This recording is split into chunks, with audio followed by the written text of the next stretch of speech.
ಇದು ಕರ್ನಾಟಕ ರಾಜ್ಯದ ಎರಡನೇ ಅತಿ ದೊಡ್ಡ ಆನೆ ಶಿಬಿರ. ಹಾಗೆ ಆನೆ ಮತ್ತು ಮನುಷ್ಯರ ಭಾವನಾತ್ಮಕ ಸಂಬಂಧ ಹೊಂದಿರುವ ಸ್ಥಳ. ನಮಸ್ಕಾರ ಶಿವಮೊಗ್ಗ. ಆನೆಗಳನ್ನ ನೋಡಲು ಯಾರಿಗಿಷ್ಟ ಇಲ್ಲ ಹೇಳಿ? ಆನೆಗಳನ್ನ ನೋಡಲು ಎಲ್ರೂ ಬಲು ಇಷ್ಟ ಪಡ್ತೀವಿ. ಇಂತಹ ಆನೆಗಳನ್ನು ಹತ್ತಿರದಿಂದ ನೋಡಲು ಶಿವಮೊಗ್ಗ ನಗರದಿಂದ ಕೊಂಚ ದೂರದಲ್ಲಿರುವ ಸಕ್ರೆಬೈಲ್ಗೆ ಹೋಗ್ಬೇಕು. ತುಂಗಾ ನದಿಯ ದಡದಲ್ಲಿರುವ ಸಕ್ರೆಬೈಲು ಆನೆಗಳ ಸುಂದರ ಆಶ್ರಯ ತಾಣ. ಹಾಗೆ ಪ್ರವಾಸಿಗರಿಗೆ ಬಹಳ ಇಷ್ಟವಾಗುವಂತಹ ಸ್ಥಳ. ಆನೆಗಳ ಬಗ್ಗೆ ತಿಳ್ಕೋಬೇಕು ಎನ್ನುವರಿಗೆ ಇದು ಒಂದು ಒಳ್ಳೆಯ ಜಾಗ. ಆನೆಗಳು ಹಾಗೂ ಮನುಷ್ಯರೊಂದಿಗೆ ಭಾವನಾತ್ಮಕ ಸಂಬಂಧವನ್ನ ಹೊಂದಿದೆ. ಇಲ್ಲಿ ಪುಟಾಣಿ ಆನೆಗಳ ಆಟ ತುಂಟಾಟಗಳನ್ನು ನೋಡುವ ಖುಷಿಯೇ ಬೇರೆ. ಅದು ಅಲ್ಲದೆ ತುಂಗಾ ನದಿಯಲ್ಲಿ ಮಾವುತರು ಅತ್ಯಂತ ಪ್ರೀತಿಯಿಂದ ಆನೆಗಳಿಗೆ ಸ್ನಾನ ಮಾಡಿಸುವ ಕ್ಷಣವೂ ಸುಂದರ.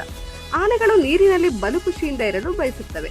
ಇಲ್ಲಿ ಪ್ರತಿದಿನ ಆನೆಗಳಿಗೆ ನದಿಯಲ್ಲಿ ಸ್ನಾನ ಮಾಡಿಸ್ತಾರೆ. ಇಲ್ಲಿ ಮಾವುತರೊಂದಿಗೆ ಪ್ರವಾಸಿಗರು ಕೂಡ ಆನೆಗಳಿಗೆ ಸ್ನಾನ ಮಾಡಿಸಬಹುದು. ಇಲ್ಲಿಗೆ ಪ್ರವಾಸ ಬಂದ ಸಾಕಷ್ಟು ಮಂದಿ ಆನೆಗಳಿಗೆ ಸ್ನಾನ ಮಾಡಿಸಿ ಎಂಜಾಯ್ ಮಾಡ್ತಾರೆ.